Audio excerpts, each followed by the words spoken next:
Aux alentours de 21h15, c'est un récit signé Natacha Rios. Le Bataclan est en état de siège. Au loin, on aperçoit le néon jaune de la salle de concert. Les hommes de la BRI s'avancent. On entend les premiers coups de feu. Il est 22h15. Policiers, militaires se mettent à couvert. Cette fois, c'est sûr, c'est une prise d'otage.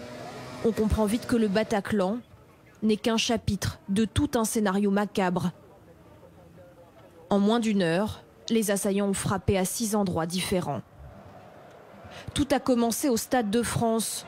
Sous les yeux de 80 000 spectateurs, les Bleus jouent depuis 16 minutes. Une première explosion résonne. Très vite, une deuxième. Puis le match continue comme si de rien n'était. Pourtant, dans la rue, juste devant le stade, 2 kamikazes se sont fait exploser. Sur cette vidéo amateur, on distingue encore la fumée.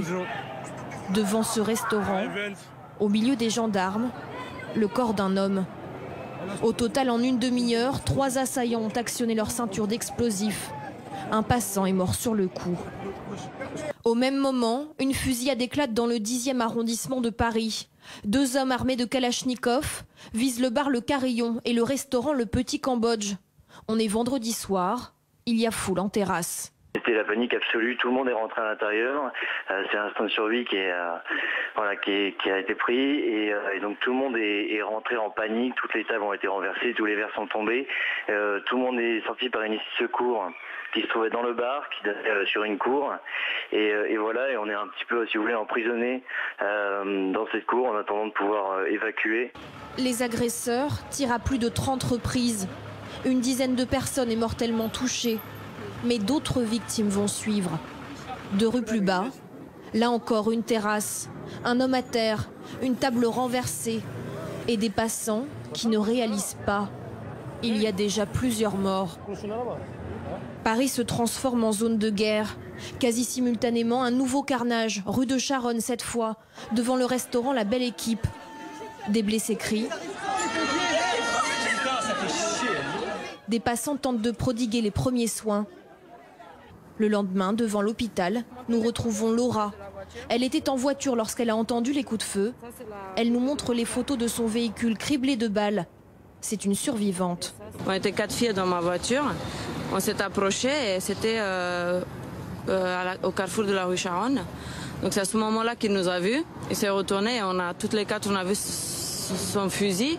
C'était un Kalachnikov, il a commencé à nous tirer dessus. Donc c'est horrible ce moment où tu le vois et il te regarde et tu sais qu'il va te tirer dessus. Et c'est à ce moment-là que j'ai accéléré, on s'est baissé. Après, il m'a dit je suis blessée à la tête. Quand on est parti, elle avait encore la balle dans la tête. Toutes les 4, on est sauf. Ce que j'ai vu, c'est son regard. Et son regard, c'était clair, il voulait nous tuer. Une volonté de tuer, implacable. Près de 20 personnes trouvent la mort ici. On pense que c'est le plus lourd bilan de la soirée, mais le pire reste à venir. Le Bataclan est pris en otage.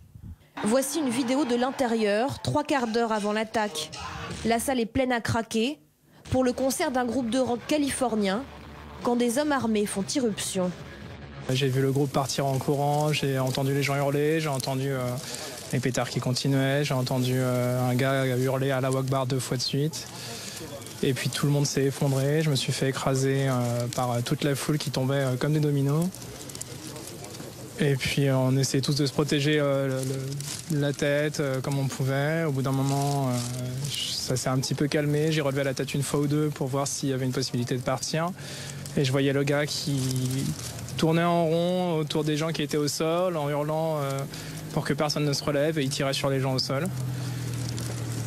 Et quand les gens partaient en courant, il leur tirait dans le dos, il leur tirait dessus. Et puis au bout d'un moment, je ne sais pas si il a rechargé la Kalachnikov, je ne sais pas si elle s'est enrayée, mais j'ai relevé la tête, j'ai regardé l'ami avec qui j'étais à côté, je lui ai fait un signe, puis je suis parti en courant et j'ai tenté ma chance.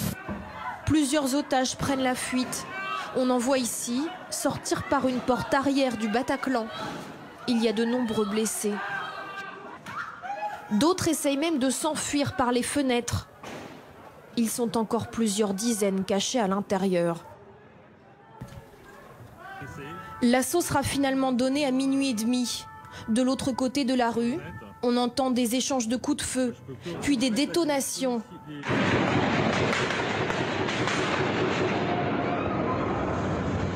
Quatre kamikazes se cachaient à l'intérieur, 3 se sont fait exploser. Au sol, plus de 80 corps sans vie. La fin d'une terrible nuit. Jamais la France n'avait connu pareil attentat.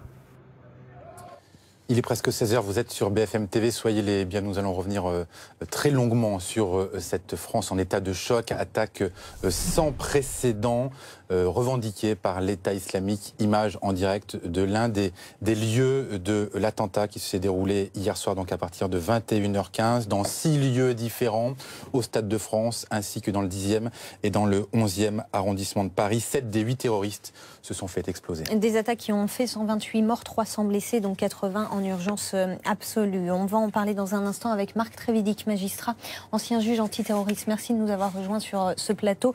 Anne Giudicelli, spécialiste du terrorisme, et vous, Cécile Olivier. On commence avec vous. D'abord sur le point sur l'enquête. Dernières informations, un des 8 assaillants a été identifié. Voilà, c'est un assaillant du Bataclan.